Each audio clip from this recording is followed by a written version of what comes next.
California is the most economically unequal state in the country. You can blame some of this on some of their various regulatory structures. So we all talk about Silicon Valley being the employment base that really matters, and it is.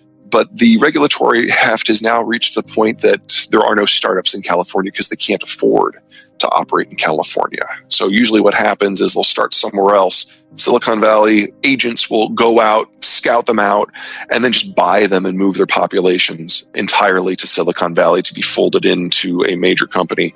So you just don't see that forest, that ecosystem of startups that you're used to. And that is really, really exacerbating the inequality issue. It's driven up prices because when you pay several $1 million to buy up a college student startup, that college student comes to California already being a millionaire, and all of his employees are all of a sudden already earning 6 digits, and they can afford to bid up house prices. So the homeless problem that we have in California, for the most part, is because people on the lower end of the income scale have simply been priced out of having homes. That has not yet generated a social crisis in California, but if this keeps up, it will.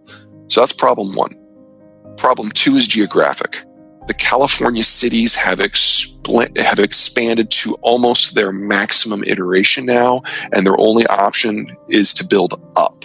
Now, that's less true for, say, LA as it is for San Diego or San Francisco, but that has generated rents and property prices that are just extreme. And in San Francisco, where you've got vertical limits on how high you can build, it's become worse and worse and worse. So that's problem two.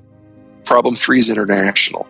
Because most of California's value added happens in the services and the tech sector and not in manufacturing, they are the state that is most dependent upon international supply chains in order to operate. Because of the regulations on energy and environmental concerns, they are the state that is most dependent on foreign oil in order to operate. So they have become the state most exposed to every problem in the international system, which means with the Americans losing interest in that system, California is the state that has the furthest to fall when this system breaks. So right now, for example, the iPhone is built in 1,200 different facilities in 50 different countries. California, Apple, is dependent upon that network. Right. What happens when global trade breaks down? They've got to find a way to retool their entire system to deal with maybe 10% the number of facilities they have right now. That is going to be a hell of an adjustment to make.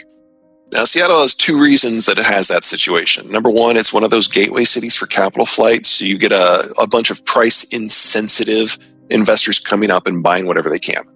So number one, you got price-insensitive purchasers. Second, it's a land issue. It's a geography issue. Right. Seattle, the city of Seattle is on an isthmus. They can only expand up and down the isthmus, and they've pretty much reached all the way to Tacoma and are reaching up towards the border. There's nowhere else to go. So if you can't build, you have to increase your price, and that squeezes everybody out. To a certain degree, that's what's going on in Manhattan. Can you imagine what Manhattan would be if Brooklyn wasn't there? There's just nowhere for the prices to go but up. On the flip side, this is probably more sustainable than what is going on in California. The inequality issue is not nearly as bad. There are a lot of other areas in Washington that you can go that look interesting, and you have near captive companies like Google and Boeing who have so much money and industrial plants sunk into the metro region that they're not even going to consider moving. That doesn't mean they're always going to be easy to deal with. When the Seattle City Council tried to put a tax into place to generate more affordable housing, Seattle basically said, we will never add another job in Seattle again if you do this. Right.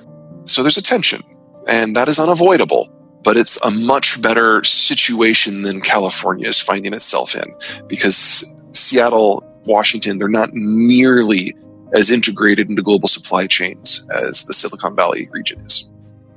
Hawaii, you got to remember, it's got a small population. Half of them live in one city. And that one city basically has one east-west road that everybody has to live on. I mean, when your island is a part of a collapsed volcanic cone, you can't really go up. And so everybody's concentrated in this one tiny, tiny little footprint. So, of course, you're going to have price appreciation. Of course, you're going to have horrible traffic. And because it's the first stop for the Japanese come to the United States, of course, you're going to have a lot of foreign capital flight that goes into it. As long as the world is scared and or as long as Japan has money to burn, property prices in Honolulu are going to be strong and rising. I don't think it's ever going to come down. You move outside of Honolulu and you don't have a single market. You've got dozens, almost hundreds of markets on the edges of all of these islands that trade on their own mechanics. But the fact remains that all the flat land that is near the coast that people want to live on has already been built on. And so if you want to build there, you have to buy a pre-existing property, level it, and start over. And the regulations for that are a thicket that varies not just island by island and town by town, but oftentimes block by block. I just keep in mind that now that NAFTA has been renegotiated, the biggest question mark that was hovering over the Mexican economy has been resolved. And I don't think that ratification of NAFTA is going to face meaningful conflict in Congress. I think it'll be ratified this year. So the glide path or the flight path for the Mexican system looks pretty robust. And anyone who's integrated into that, it looks like they're going to do very well. Texas is the state, of course, that's going to benefit that most from that. The Great Plains state and the states of the I-35 corridor are second in line. And that is probably the part of the country that I think is going to be most interesting from an economic growth point of view moving forward. The website's www.zeihan.com, and the Twitter handle is @PeterZeihan.com. Besides getting on his newsletter list, he's someone you should consider as having a speaker at your event, since he can talk to so many things and just understand how everything overlaps, whether that's demography or energy or politics or economics or technology or security. And he's really going to help you and your audience prepare for an uncertain future. Peter Zeihan, it's been a real honor having you back on the show. Yeah, great stuff from Peter, as always. Well, did we not get to talk about the city where you live or invest? Do you just kind of wish this episode would continue? Well, the good news is that there are a couple ways for you to scratch that itch. Peter was on with us last week, and he was also here earlier, a couple years ago, on both Get Rich Education episodes 101 and 114. The other way to learn more and immerse yourself in the world of Peter is again at zeihan.com.